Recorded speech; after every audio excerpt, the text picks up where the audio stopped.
Hola Mar, ¿cómo estás, querida? Muy bien. Muy bienvenida a este espacio de entrevistas a mujeres asombrosas. Personalmente estoy muy contenta de que estés hoy con nosotras aquí.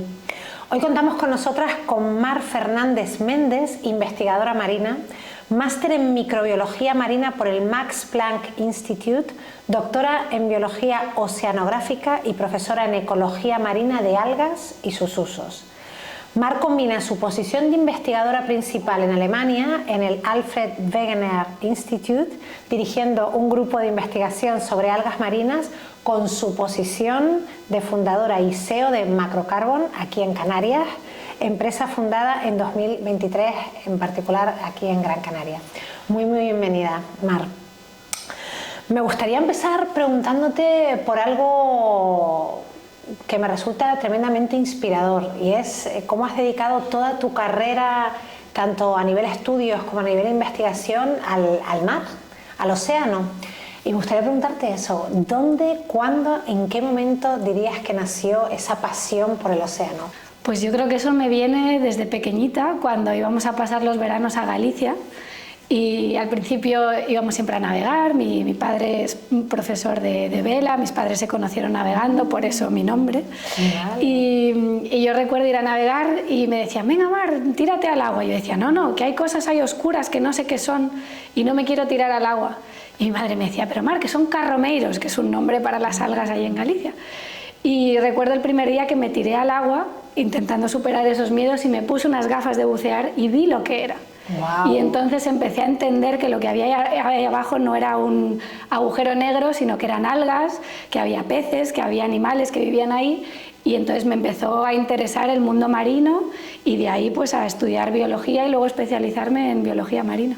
Me quedo con varias cosas. Una, que tu nombre viene por el océano. Estaba predestinado ya. Esta relación de amor estaba predestinada. Sí. Y segundo, cómo en tu mente de niña, ¿no?, desde ese agujero negro que has dicho, de pronto viste esa realidad bajo el agua. ¡Qué maravilla! ¿Por qué macroalgas, Mar? ¿Y cuál es el propósito de Macrocarbon? Vale, pues yo empecé investigando las microalgas, las pequeñas, porque estudié microbiología marina, y obviamente las microalgas pueden crecer en cualquier parte del océano, y a mí eso me fascinaba porque el 70% de nuestro planeta es océano. Y dije: jolín, pues si hay unas algas que pueden crecer en todo el océano, que capturan CO2, ya de aquella, cuando yo estaba estudiando lo del cambio climático, se empezaba a hablar mucho, salió el primer IPCC report, entonces yo dije: va, esto es el futuro. ¿Qué pasa? Que cuando llegamos a la parte de los créditos de carbono, de cuantificar cuánto CO2 absorben las algas, las microalgas son complicadas porque son muy pequeñas, no se sabe cuánto llega al fondo, es difícil de cuantificar. Y entonces empecé a mirar a las macro, a las algas grandes. Y al principio yo decía: bueno, las macro es que solo pueden crecer en las costas, las piedras. Y de repente encontré una alga que puede crecer flotando toda su vida. Por lo tanto, puede crecer en los mismos sitios que crece el fitoplancton, las microalgas, ¿vale? No solo en las costas, pero que es una macroalga que absorbe mucho más carbono que las micro. Y esa es sargazo. Entonces esa fue la macroalga que me hizo pasarme de las micro a las macro. Hubo una que te sedujo. Exactamente. Y entonces empecé haciendo un podcast, de hecho, entrevistando a gente que trabajaba con ese alga, se llama The Sargassum Podcast, y de ahí pues empecé a ver cuál era la mejor forma de utilizar ese alga para secuestrar CO2 a gran escala, para mitigar el cambio climático, y a la vez producir los productos que puedan sustituir a los combustibles fósiles, que son la causa por la que tenemos el cambio climático. Entonces así se creó Macrocarbon, ¿vale? Macrocarbon nace con la idea de utilizar las macroalgas para transformarlas en productos que sustituyan a los combustibles fósiles y a la vez secuestrar CO2 de la atmósfera. Wow, se me ocurren pocos propósitos más grandiosos o más poderosos a día de hoy, en el momento en el que nos encontramos en relación al cambio climático. ¿Por qué Canarias? ¿Por qué eliges Canarias en el mapa? Tú, que madrileña de origen, viviendo hace un tiempo en Alemania, ¿por qué escoges Canarias para abrir aquí Macrocarbon? Pues mira, fue porque en 2019 vine aquí por primera vez como investigadora. Yo estaba entonces en Kiel, en Geomar, y vinimos aquí a hacer un experimento con mesocosmos, de hecho para ver cómo podíamos fertilizar con aguas profundas el fitoplancton para absorber más CO2, etc. O sea, ya en toda la parte de Marine Carbon Dioxide Removal Strategies. y vinimos aquí a Canarias y estuvimos trabajando con la universidad, con Plocan, con el Banco Español de Algas. Entonces me di cuenta que aquí había un ecosistema maravilloso de investigadores, de gente que sabía muy bien del ecosistema de aquí, etc. Entonces cuando en Alemania gané el Carbon to Value Challenge, que fue los que me dieron los 2 millones iniciales para empezar Macrocarbon, pregunté, dije, ¿puedo crear la empresa en España? Y me dijeron, sí, sí, donde quieras de la Unión Europea. Y dije, pues nos vamos a Canarias. Y aquí estamos. ¡Wow! Ojalá Macrocarbon prospere y pases a siguiente ronda en los próximos meses como tienes en tus planes. Ahora me gustaría hablar de ti como investigadora, Mar, y como amante de las ciencias. Y quiero preguntarte por tu visión y por cómo ves un poco ese entorno, ese ecosistema. ¿Hay cada vez más mujeres en estos espacios? Al principio sí, o sea, yo por ejemplo tengo muchísimas estudiantes de máster, gente que quiere hacer el doctorado conmigo, muchísimas mujeres, y de hecho me pasa muchas veces que hago las entrevistas y siempre las mejores son las mujeres, ¿vale? Me cuesta mucho contratar a hombres que tengan el mismo nivel académico, las mismas habilidades, etc. Tengo también algunos hombres muy buenos en mi equipo, pero es verdad que mi equipo durante los primeros 5 años fueron 80% mujeres. ¿Qué pasa? Que llegamos a la edad de tener hijos y en esa edad caen casi todas las mujeres. Entonces ahí hay un problema. El techo de cristal, en mi opinión, viene con la época de ser madres. Y entonces cuando continúas hacia adelante en los puestos más elevados hay muchas menos mujeres, o sea, sigue habiendo un sesgo ahí que, bueno, por una parte viene por cómo está montada la sociedad y por otra parte viene porque las mujeres no las han enseñado a atreverse a dar esos pasos y a tomar esas posiciones de liderazgo. Piensan que no pueden con todo y entonces prefieren dedicarse a los hijos.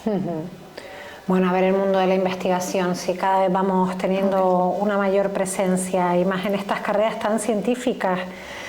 Después de haber estudiado en Alemania, en el pasado has participado en más de 6 expediciones al Océano Ártico entre 2011 y 2023. Has estado trabajando en California y en Noruega. Así, yo a Houston y tú a California, yo a Noruega y tú a California. Sí. Has hecho investigaciones en Perú, México, San Vincent y en las Granadinas.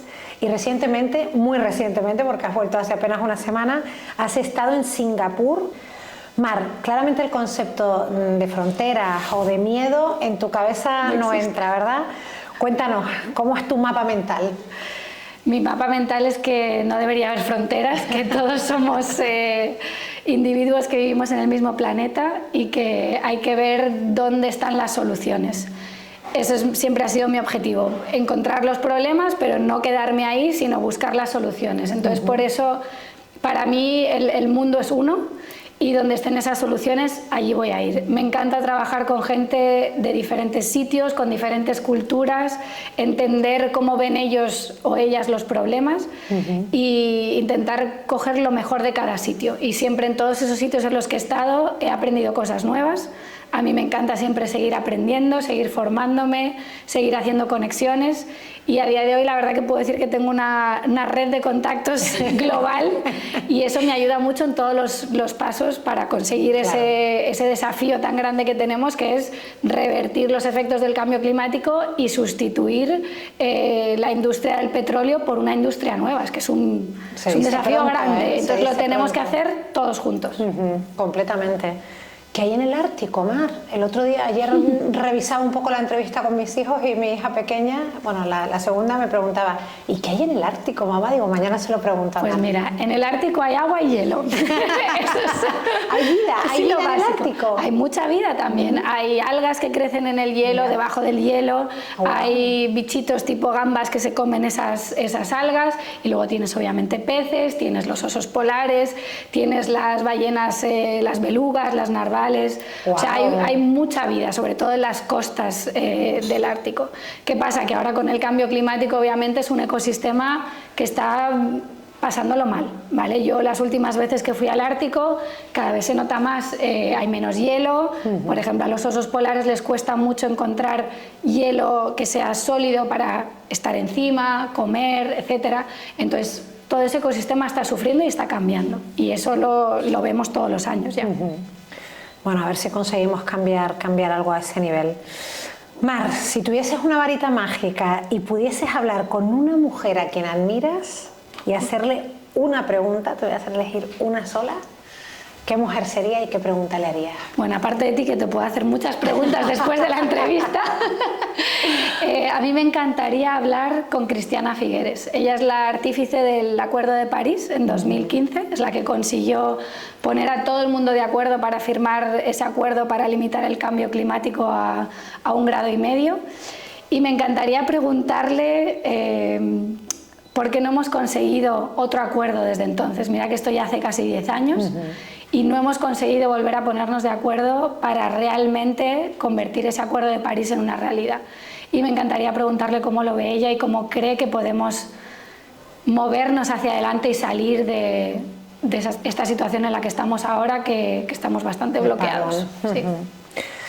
Bueno, hablando de ti, ¿no? O sea, investigadora, doctora, emprendedora, inquieta, viajera, inconformista y además madre, porque sabemos que tienes un peque bilingüe además, que esto también tendrá sus retos a gestionar, me imagino. Alemán, español. Háblanos de cómo concilias, Mar, por favor. ¿Cuáles son tus trucos, tus herramientas, tus espacios, tus momentos? ¿Cómo lo haces, querida? El truco es la familia y los amigos que ayudan, mis padres, mi marido, todos mis amigos que se han prestado a cuidar de mi hijo cuando yo tenía que ir de expedición, hacer una ponencia en un congreso, gente que se ha venido conmigo de viaje para cuidar a mi hijo mientras yo hacía cosas. Ese es el truco, el único truco que hay, porque es imposible hacerlo todo y no podemos pretender que las mujeres pueden con todo y lo podemos hacer todo a la vez. No, o en un mismo momento solo puedes hacer una cosa, o ser madre, o estar dando una ponencia, o conseguir financiación para tu empresa, o escribir un paper científico. Solo puedes hacer una cosa a la vez. El truco está en intentar conseguir financiación para conseguir contratar a gente en la que poder delegar. Yo es la única forma en la que lo he conseguido. Cuando lo hacía todo yo sola, aquello no lo podía llamar yo conciliación, ¿vale? Ahora que ya tengo un equipo de Macrocarbon, un equipo en el Alfred Wenger Institute y puedo delegar y tengo gente buena trabajando conmigo, ahora ya empiezo a notar un poco vale, ahora ya estoy en una situación en la que puedo lidiar con todo. Pero es conseguir gente buena a tu alrededor y tener una red de familia y amigos que te apoyen, si no es imposible. Esa red de soporte, ¿no? Esas personas que nos dan sostén. Exacto. ¿Qué consejo le darías, Mar, a tu yo de 15 años si entrara ahora mismo por esa puerta, con aquellos sueños que tenías en aquel momento y la realidad y todo el aprendizaje, toda esa experiencia que has ganado con estos años de vida que en tu caso han sido cargados, ¿no? de experiencia y de viajes y de aventura? Pues hay dos cosas. Por un lado le diría, sigue adelante, no te pares, esas ideas que tienes, aunque a veces dudes y pienses que no son tan innovadoras o tan interesantes, lo son. Sigue hacia adelante, sigue buscando opciones para llevarlas a la realidad. Atrévete, eso es la primera cosa que me diría a mí misma. Y la otra es, creo que a los 15 años, que es la edad que has puesto, es una época compleja, en el colegio todavía, con mucha gente. En España somos muy de meternos con los que son muy buenos, ¿vale? Somos un país en general que la mediocridad nos viene mejor que la gente que sobresale. Y diría, no te preocupes de todo lo que te están diciendo ahora en el colegio, los que se meten contigo, porque luego ellos serán los que se queden abajo de mediocres y tú serás la que lideres una empresa, la que lideres lo que sea. Entonces sigue hacia adelante, no te dejes echar hacia atrás por todos esos comentarios y sigue trabajando duro porque es lo que hace falta para salir adelante. Qué bueno, qué bonito. Mar, ¿qué 2 libros nos recomiendas aquí a nuestras asombrosas? Vale, pues a ver, 2 libros que recomiende. Uno que a mí me impactó mucho porque es del tema de cambio climático, obviamente, es Speed and Scale, ¿vale? Que lo que viene a decir básicamente es que no solo necesitamos hacer cosas a escala, sino que las necesitamos hacer rápido. Y por lo tanto el criterio para elegir dónde ponemos nuestro esfuerzo o nuestro dinero tiene que ser en cosas que sean escalables y que las podamos hacer rápido, porque no tenemos tiempo. Pensamos que tenemos tiempo, pero no lo tenemos. Estamos ya en declive, lo hemos visto ahora con las inundaciones de Valencia. Esto va a ir a peor, entonces tenemos que actuar ya. Ese libro para mí fue catalítico en ese sentido de decir, vale, no puedo esperar 10 años a que esto funcione, tengo que hacerlo ya. Y otro que me gustó mucho leer no hace mucho es uno que se llama How Big Things Get Done, cómo hacemos cosas grandes, y es intentar entender que hay veces que hay proyectos muy grandes, pues como el aeropuerto de Berlín o cosas así, en la que se mete muchísimo dinero y muchísimo tiempo y no salen. Y entonces entender los criterios para que un proyecto de magnitudes grandes salga bien o no salga. El Empire State, por ejemplo, ese funcionó muy bien porque era modular. Cuando aprendieron a construir una parte del edificio, siguieron hacia arriba. Entonces, aprender esos trucos, ¿no?, de qué es lo que funciona y qué es lo que no, me pareció muy, muy interesante. Qué bueno. ¿Tu grupo de música favorito? Uf, tengo varios, ¿eh? Me encantaba Izal y por lo tanto me gusta mucho Miquel Izal. Shinova ahora está saliendo a repuntar. Me encantaba Super Submarina, me siguen gustando muchísimo. Pero sí, yo soy muy de pop indie español, ahí es donde está mi nicho. Exacto. Y en Alemania, cuando pregunto por qué has estado viviendo hasta hace poco, antes de venirte a vivir a Las Palmas, en Alemania, cuando sigue sonando a día de hoy en una discoteca Héroes del Silencio, ¿alguna vez cierra o no? Esto hace 15 años cerraba. Yo cuando estuve alguna vez allí viendo a amigos de Erasmus y tal, se ponían toda la discoteca a cantar en español entre dos tierras. Sí, y Escape y todas esas canciones que tú dices, esto en España hace ya muchos años que no lo cantamos. Sí, eso sigue triunfando en Alemania, desde luego. Y por último, para cerrar, Mar, me gustaría preguntarte por tu serie o tu podcast favorito. Vale, pues mi serie favorita, que de hecho la vi el año pasado, fue Ted Lasso. Es una serie que por el título y cuando lees de qué va, dices, pues no sé, un entrenador de fútbol americano que se va a Inglaterra. No la hubiese visto por motu propio, pero me la recomendaron muchas veces y dije, pues la voy a tener que ver. Es fantástica porque al final de lo que va es de cómo liderar de una forma humana, de cómo llevar a la gente a tu equipo, de cómo motivarles. Y esa serie me encantó, resonó mucho conmigo, hay personajes femeninos muy potentes en esa serie también y es mi serie favorita y se la recomiendo a todo el mundo. Genial. Y luego podcast, pues mira, uno en el que está Cristiana Figueres, que hablábamos antes de ella, que se llama Outrage and Optimism y que va precisamente de eso, de la mezcla entre ser optimistas, porque tenemos que tener esa energía para poder continuar y buscar las soluciones e implementarlas, pero a la vez a veces nos frustramos y estamos enfadados porque la cosa va mucho más despacio de lo que debería. Entonces hablan eso de cómo encontrar ese equilibrio entre estar enfadado, frustrado y de ahí sacar la energía para ser optimista y llevar a cabo todos esos desafíos que queremos realizar. Muchísimas gracias, Mar, ha sido inspirador compartir contigo este ratito en este espacio de entrevistas a Mujeres Asombrosas.